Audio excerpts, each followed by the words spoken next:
Moving on to number 6. So now we're seeing whether each series converges or diverges again, just like in 5, and same story. If it does converge, we want to determine what it converges to. So let's see.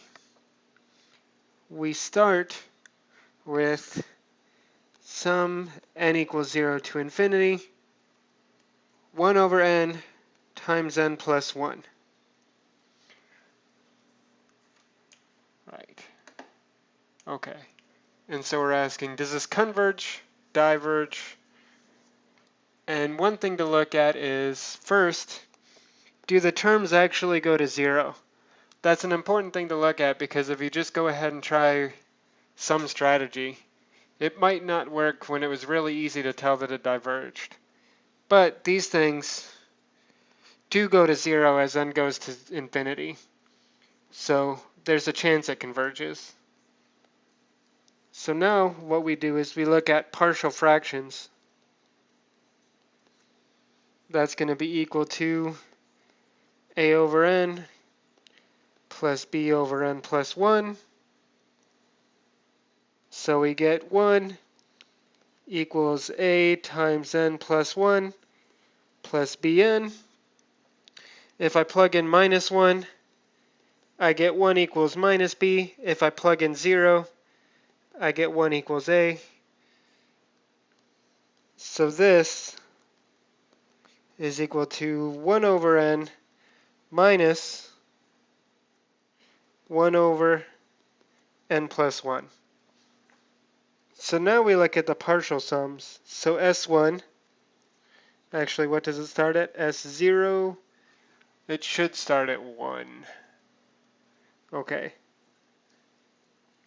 That's something I need to fix. This starts at 1 over 1 minus 1 over 1 plus 1 equals 1/2 because 1 minus a half is a half. S2, you take the previous, everything you have so far, you add in the next term. So you get 1 over 2 minus a third, or I'm going to write this as 1 minus a third, and here maybe it's better to write this as 1 minus a half so we can see what's going on. S3 is going to be 1 minus a third, then plus 1/3 minus 1/4 gives 1 over a fourth. And in general, Sn is going to be 1 minus 1 over n plus 1. So the sum, n equals, this should be 1 to infinity of 1 over n times n plus 1 is the limit of these partial sums, 1 minus 1 over n plus 1, or in other words, is equal to 1. So the series does converge, and we get the number 1. So what is this? This in particular is called a telescoping series, where essentially you have parts of the next term canceling out with parts of the previous term. So that's how you do that. That took almost the whole page, but B is really quick.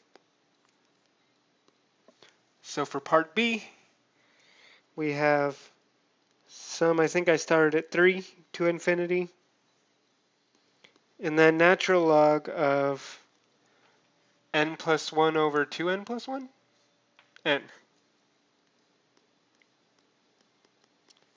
But this is actually a really quick problem, because the limit as n goes to infinity of natural log n over 2n plus 1 is equal to natural log of 1/2, which is not 0.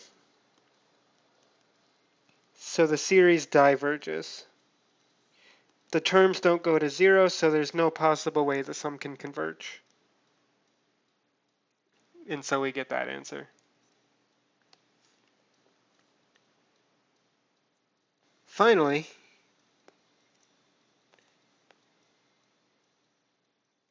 we have 6c, which is 2 over n plus 1 times n plus 3, except there's also a sum there. N equals 0 is fine here. 2 over n plus 1 times n plus 3. So set up the same equation. Let's do some more partial fractions. Try to split this up, see what it is. This is equal to a over n plus 1 plus b over n plus 3.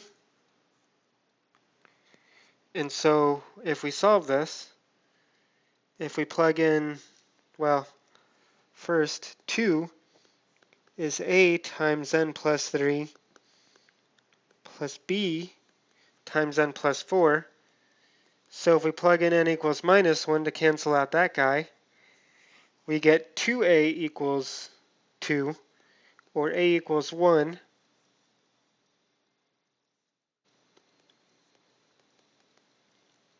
If we plug in n equals minus 3, we get that b is minus 1, right?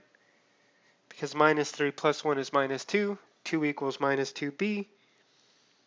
So you get b equals minus 1. So then this is really the sum, n equals 0 to infinity. 1 over n plus 1 minus 1 over n plus 3. And if you're clever, maybe you see what's going to happen here, but let's take a look at the s's again. So S0 is 1 over 1 minus 1 over 3. Let's leave those. S1 is 1 over 2 minus 1 over 4.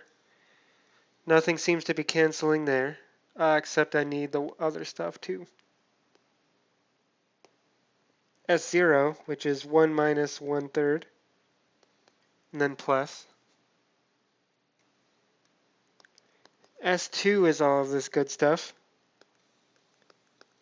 1/3 plus 1/2 minus 1/4.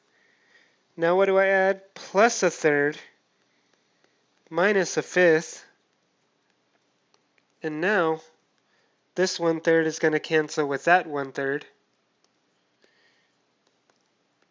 So 1 plus 1/2 minus 1/4 minus 1/5. S3 is going to be, keep all the stuff we've been adding already.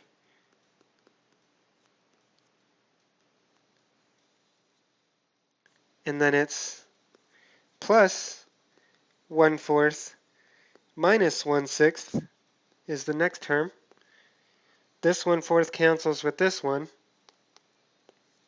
And so we get S3 equals 1 plus 1/2 minus 1/5 minus 1/6.